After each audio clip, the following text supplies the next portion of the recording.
Halo, Assalamualaikum warahmatullahi wabarakatuh. Perkenalkan, nama saya Wiwit Setio Harsono. Saya ialah mahasiswa di STI Taman Siswa Banjarnegara, program Diklat Manajemen di kelas reguler Sole semester 6. Di kesempatan kali ini saya akan membuat video tentang review jurnal internasional sebagai tugas untuk memenuhi ujian akhir semester di semester 6 ini. Oke, langsung saja. Untuk langkah pertama ialah setelah kita mencari jurnal dan kita dapatkan jurnal internasional tersebut, maka kita harus mentranslate dulu atau menerjemahkannya dahulu ke dalam bahasa Indonesia. Karena apa? Karena ketika kita akan mereview jurnal tersebut dan jurnal tersebut masih berbahasa Inggris, itu akan lebih sulit ya. Nah, maka dari itu untuk langkah pertama kita harus mentranslate-nya dulu atau menerjemahkannya dulu ke dalam bahasa Indonesia. Kita tidak akan langsung mereview jurnal tersebut, karena kita akan paparkan dahulu cara untuk mentranslate atau menerjemahkan jurnal ataupun artikel, dokumen dan lain sebagainya yang berbahasa asing, terutama bahasa Inggris. Kita akan translate ke dalam bahasa Indonesia. Nah, untuk step pertama, langkah pertama saya akan jabarkan caranya. Caranya sangat mudah. Nah, kita akan langsung masuk ke video selanjutnya. Oke, ini adalah cara untuk menerjemahkan atau mentranslate sebuah dokumen, artikel, maupun jurnal berbahasa asing atau berbahasa Inggris terutama. Untuk kita translate, kita terjemahkan ke dalam bahasa Indonesia. Nah, cara yang pertama, kita bisa menggunakan Google Translate. Kita masuk ke browser. Di sini saya menggunakan Chrome, lalu kita cari Google Translate. Oh, ini udah langsung ketemu nih, Google Translate. Kita klik. Kemudian jangan di sini ya. Ini kalau yang di sini nih nggak ada setelannya. Kita langsung masuk ke ini Google Terjemahan atau Google Translate-nya, webnya. Nah, ini kalau udah masuk halamannya, interface-nya yang benar seperti ini. Lalu kita cari dokumen. Nah, kita cari dokumen. Kemudian pilih dokumen apapun yang akan diterjemahkan. Kita masuk selesai komputer. Di sini saya akan mencontohkan menggunakan jurnal internasional berbahasa Inggris untuk kita terjemahkan ke dalam bahasa Indonesia. Ini saya punya jurnal internasional. Dengan klik open. Nah, ini tandanya sudah terupload ya, sudah masuk dokumen kita. Di sini kita menggunakan jurnal internasional berbahasa Inggris. Kemudian kita pilih bahasanya. Dari bahasa Inggris kita mau translate ke bahasa apa. Di sini banyak sekali pilihan bahasanya. Kalau di sini saya akan mencontohkan untuk ditranslate ke dalam bahasa Indonesia. Jadi kita pilih bahasa Indonesia. Setelah itu kita klik terjemahkan. Nah, kita tunggu. Oke. Oh ya, yang perlu dicatat di sini kita harus memakai laptop ataupun komputer dengan koneksi internet. Jadi dipastikan dulu kita punya koneksi internet. Nah, ini sudah jadi jurnal yang tadi berbahasa Inggris, sekarang sudah jadi bahasa Indonesia. Ini contohnya ya. Ini sudah masuk ke bahasa Indonesia. Sudah sampai bawah. Nah, ini sudah jadi bahasa Indonesia semua. Nah, cara untuk save atau memindahkannya ke dalam file gampang banget. Caranya tinggal kita klik, kemudian Ctrl A, kita copy semua. Nah, kalau sudah kita blok semua, kita copy, kita salin atau copy, lalu kita cari MS Word. Nah, kita cari MS Word di sini. Oke. Nah, tinggal dipaste saja, Ctrl C. Nah, oke, sudah jadi, sudah bahasa Indonesia semua ya. Nah ini nanti kita tinggal save saja. Oke, begitu caranya. Oke, Nah, kita langsung saja. Saya sudah dapatkan satu jurnal berbahasa Inggris atau jurnal internasional. Jurnal ini saya dapatkan di Science Publishing Group. Dan jurnal ini memang jurnal internasional ya, ada nomor ISSN-nya. Kemudian nama jurnalnya sendiri ialah Journal of Human Resource Management. Judul jurnalnya, jadi nama jurnal dan judul jurnal berbeda ya, tolong dipahami. Judul jurnal aslinya ialah The Implication of Adopting and Implementing Electronic Human Resource Management Practice on Job Performance. Dan jurnal ini ditulis oleh 3 mahasiswa dari Politeknik Kaduna di Nigeria sana. Wah, jauh banget di Nigeria. Ya namanya juga jurnal internasional ya, bisa saja dari Ethiopia, Mesir, ataupun dari Zimbabwe. Ya pokoknya intinya jurnal internasional. Nah, jurnal ini sudah memenuhi standar baku penulisan dari karya ilmiah. Jadi lengkap, ada abstrak, ada nomor rilisnya, tanggal rilisnya, kemudian ada metodologi penelitiannya, ada variabel dependen dan independennya, kemudian ada hasil penelitian yang terutama, dan ada saran, kemudian ada daftar pustakanya. Nah, jurnal ini sudah saya translate dan terjemahkan ke dalam bahasa Indonesia. Untuk apa? Jadi kita akan lebih mudah untuk mereview atau memahami isi dari jurnal tersebut. Bayangkan ketika jurnal tersebut masih berbahasa Inggris, kita harus sedikit-sedikit translate. Nah, mending kita langsung translate saja semuanya dalam bahasa Indonesia, baru kita review. Untuk menerjemahkannya sendiri saya udah jabarkan tadi ya di pertama kali. Nah, video ini saya buat untuk memenuhi ujian akhir semester 6 dari mata kuliah Seminar Manajemen oleh Bu Ratna Suryani. Dan kenapa harus bikin video? Karena kita tahu sendiri kita lagi di tengah pandemi COVID-19 atau Corona, sehingga semua tugas pembelajaran dan tatap muka kita dihilangkan oleh pihak kampus, dan akhirnya UAS pun kita dilakukan secara daring atau online. Jadi di kesempatan ini kebetulan saya di rumah dan akan membuat tugas untuk memenuhi ujian akhir semester. Nah, setelah saya dapatkan jurnal tadi yang masih berbahasa Inggris dan sudah diterjemahkan, saya buat sebuah kerangka untuk review jurnal. Nah, kerangkanya bisa dilihat nanti di sini ya. Kerangkanya itu sebenarnya simpel sih. Jadi saya sudah baca semua isinya, kemudian berdasarkan kerangka tersebut saya telah menuliskan beberapa hasil review atau bedah jurnal di sebuah media, dan kita akan membahasnya satu persatu. Kita akan bahas singkat saja ya. Review jurnal oleh saya sendiri, Wiwit Setio Harsono. Saya mahasiswa di STI Taman Siswa Banjarnegara semester 6, NIM 170158. Oke.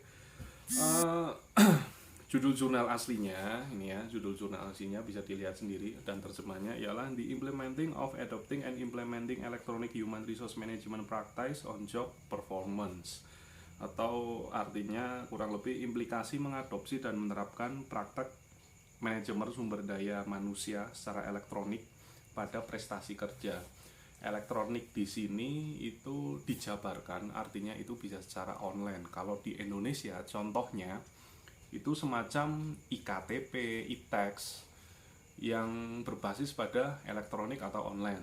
Jadi di Nigeria sana memang kebetulan kalau untuk taraf hidupnya mungkin maju Indonesia ya, cuman kalau untuk kemajuan teknologinya jelas masih lebih maju, lebih mending Indonesia. Makanya di sana itu masih sedikit tertinggal dari kita yang ada di Indonesia untuk soal elektronik maupun soal sumber daya manusianya. Maka dari itu di Nigeria ternyata telah dimulai sebuah manajemen sumber daya manusia yang berbasis elektronik. Nah, jurnal di sini ditulis oleh 3 orang mahasiswa dari Politeknik Negeri Kaduna di Nigeria Utara, yaitu oleh Talatu Raya Umar, kemudian Bilqisu Abdul Qadir Yamama, dan Rashidat Otsi Shaibu. Nah, nama jurnalnya ialah Jurnal Manajemen Sumber Daya Manusia tahun 2020, volume ketiga, volume 8 nomor ketiga, di halaman 96 sampai 108. Nah, rumusan masalahnya bisa dilihat. Penerapan praktik EHRM, EHRM. Nah, ini di spellingnya ini EHRM yang buruk di sektor pelayanan publik di Nigeria mengakibatkan kinerja dan hasil pekerjaan yang buruk pula, serta praktik etika yang kurang baik.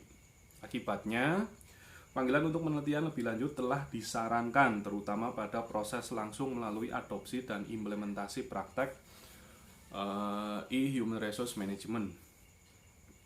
Kemudian tujuan penelitiannya ialah untuk menyelidiki hubungan antara praktik manajemen sumber daya manusia (EHRM) dan kinerja pekerjaan, yakni tugas kontekstual, kinerja adaptif, dan perilaku kerja kontraproduktif di tingkat individu.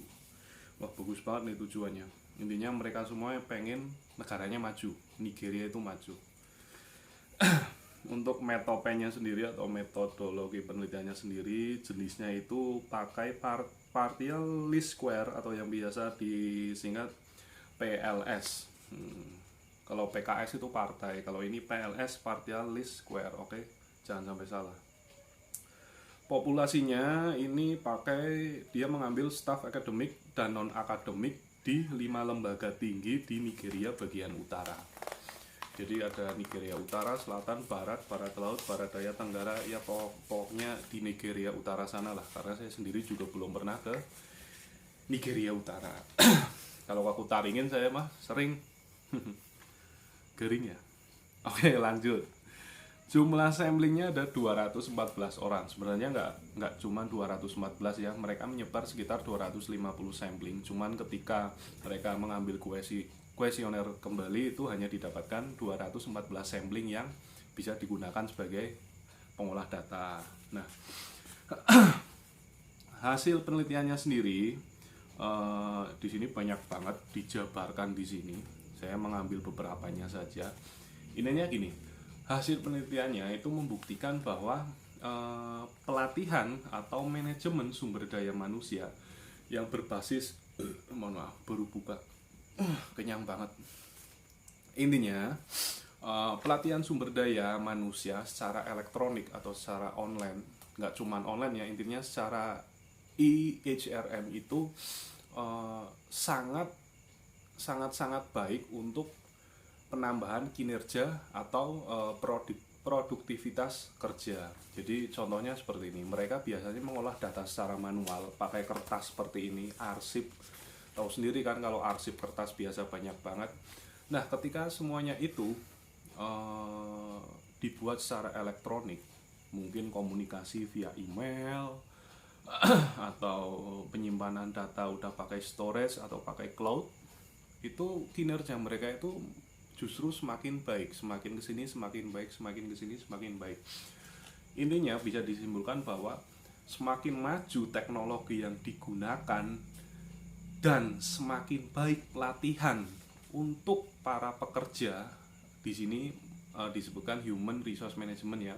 Ininya semakin baik teknologi yang diberikan, yang diterapkan, dan semakin baiknya pelatihan yang diberikan untuk para pekerja, itu akan menjadikan sebuah hasil yang sangat baik pula untuk produktivitas kerja. Jadi tapi di sini juga disebutkan bahwa ketika teknologi ini diterapkan berbasis elektronik, berbasis online, tanpa didasari oleh suatu pelatihan atau manajemen sumber daya manusia yang baik, maka produktivitasnya juga akan semakin turun. Ini udah ada nih di jurnal ini.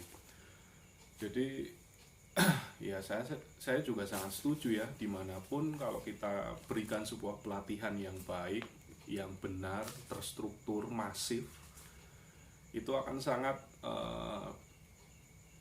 baik untuk mendapatkan hasil kinerja yang positif pula.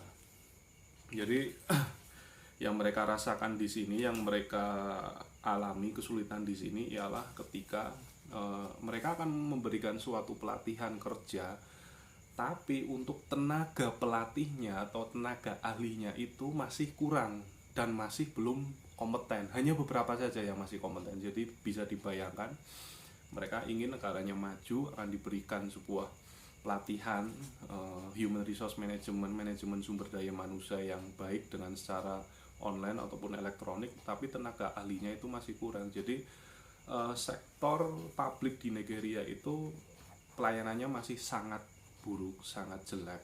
Dan ketika diterapkan IHRM ini ternyata berbanding terbalik ya, ternyata malahan sangat baik hasilnya. Cuman yang mereka